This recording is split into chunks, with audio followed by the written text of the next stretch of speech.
Good evening, you're watching KiniNews and I'm your host Prasad. DAP members held a protest against Najib when he visited Penang in March, holding up a banner which read, quote, "National Embarrassment." And today one of the protesters has been charged for insulting behaviour.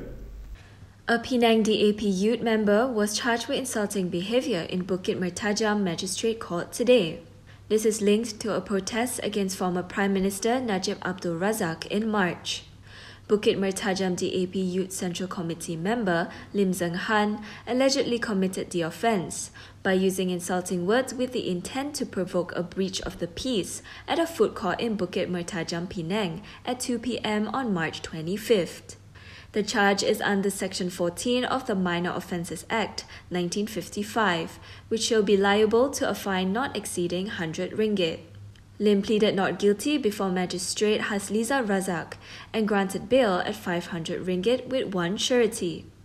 When contacted by Malaysia Kini, Lim's lawyer RSN Raya said the prosecution initially requested 1,000 ringgit bail during the proceeding.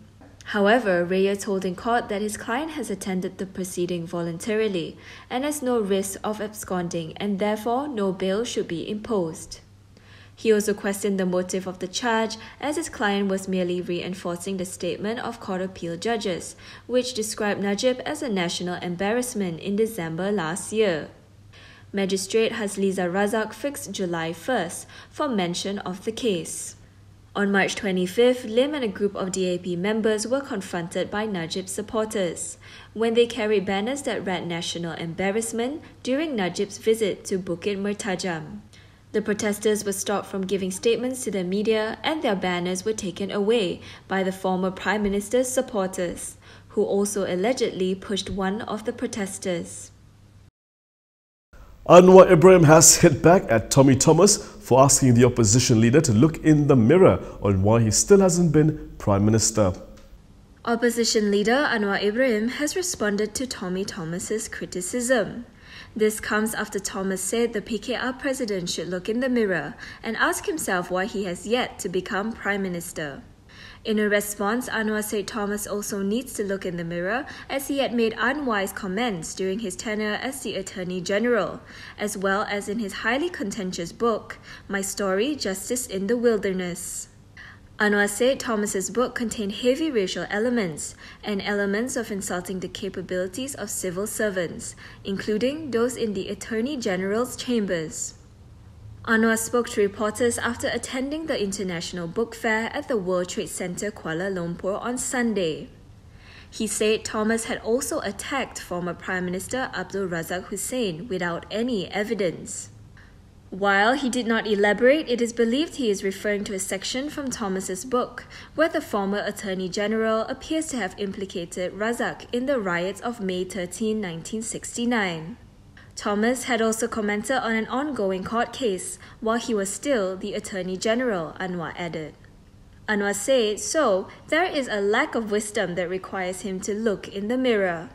Previously, Thomas reportedly said Anwar should self-reflect as to why the Prime Ministership keeps passing him by. Zahid Hamidi may be keen on elections being held soon. However, Anwar Musa has come up with more reasons why there's no need for Parliament to be dissolved now. Prime Minister Ismail Sabri Yaqub's government is stable, according to Minister Anwar Musa. The Communications and Multimedia Minister said this is due to the support of all parties, including the opposition. Therefore, he said there was no urgent need to dissolve Parliament to make way for the 15th general election.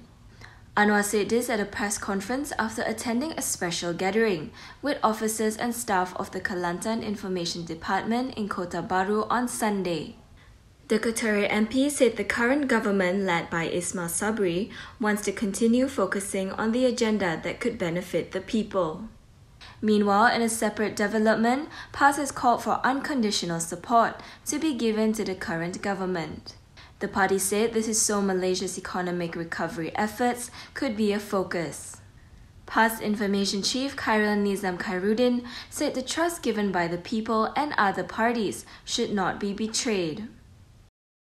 Perikatan Nasional is still working on its new alignment with Muhyiddin Yassin appearing open to reconnect with old allies. So I cannot explain it. Saya tahu ada, saya tahu parti saya punya pendirian, PAS punya pendirian, gerakan pendirian, saya tahu semua. Ya, takkan saya tak tahu. Jadi, tapi tak apa salahnya kalau kita cakap dengan musuh kita. Salah tak? Kalau musuh kita nak bercakap, mungkin kata aku tak bersetuju, tak apalah, it's okay. Then out satu, ni, ini boleh, okay ni. Tapi ada cara lah. Ni soal isu strategi politik, tak boleh nak dedah. Perikatan National Chief Muhyiddin Yassin has informed his coalition partners of the informal discussions that he has had with other political parties ahead of G15.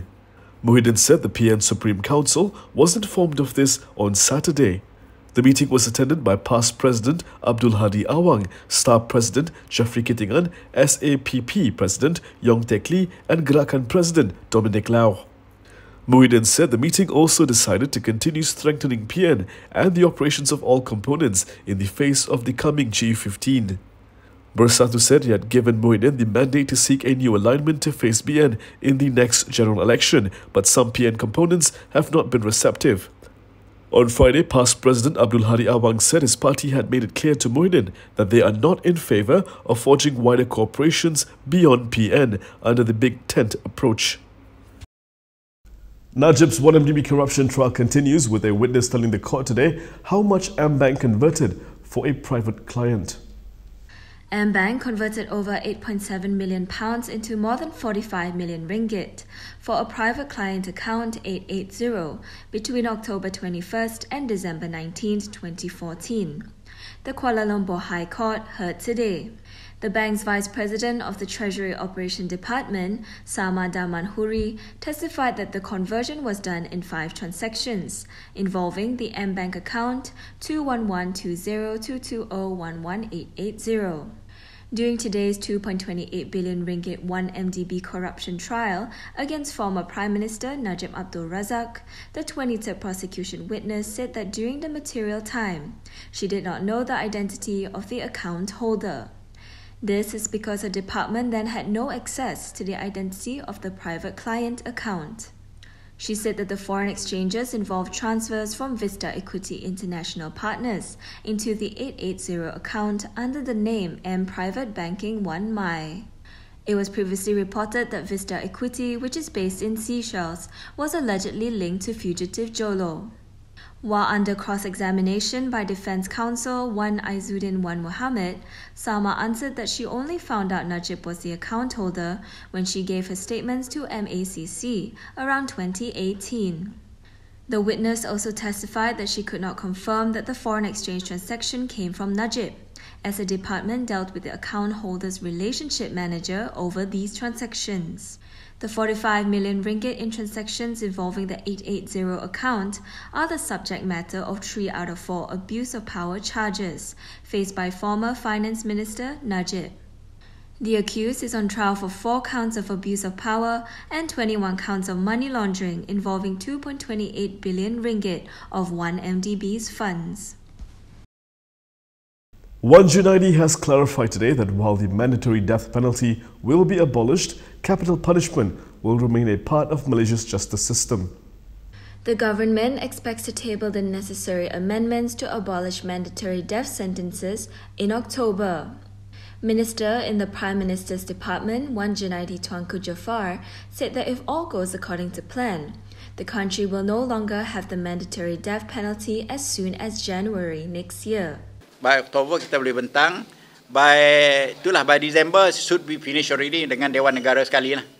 Jadi saya cukup yakin 2 dewan itu tidak ada halangan sangat lah. Saya cukup yakin Dewan Rakyat dan Dewan Negara tidak ada halangan.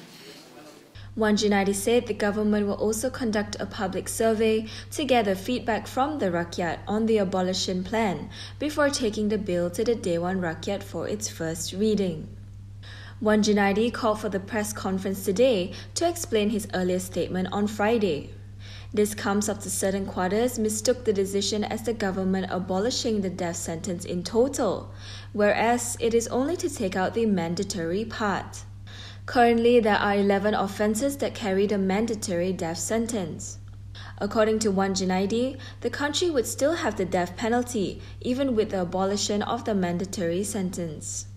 The difference after abolition is that judges would have the discretionary power to sentence a criminal to either death or a substitute punishment that he deems befitting the crime committed. Jamal Yunus has proposed for Selangor UMNO to name Tengku Zafrul as its poster boy. Now, how will No Omar take this? Selangor UMNO has been urged to appoint Finance Minister Tengku Zafrul Abdul Aziz as the party's poster boy in Selangor. Sungai Besar AMNO Chief Jamal Yunus said this could be done if the proposal is accepted by State UMNO Chief Noor Omar. Jamal said UMNO needed young leaders of caliber to be fielded in the 15th general election. Jamal added that Zafrul is among the names frequently mentioned and has already shown interest in Kuala Selangor from his visits. On May 27th, Malaysia Kini reported that Sungai Besar AMNO was ready to pave the way for Zafrul if he wished to contest on the party's ticket in GA15. Jamal, however, said it did not mean that Zafrul would be the BN candidate for the Sungai Besar parliamentary seat, as it would be decided by the party leadership. And that is all from me today. For more stories, you can go to KiniTV.com. You can also follow us on Instagram, Twitter, YouTube and Facebook for the latest news updates. If you'd like to support independent media, do consider subscribing to MalaysiaKini.com. I'm Prasad. Thank you for watching.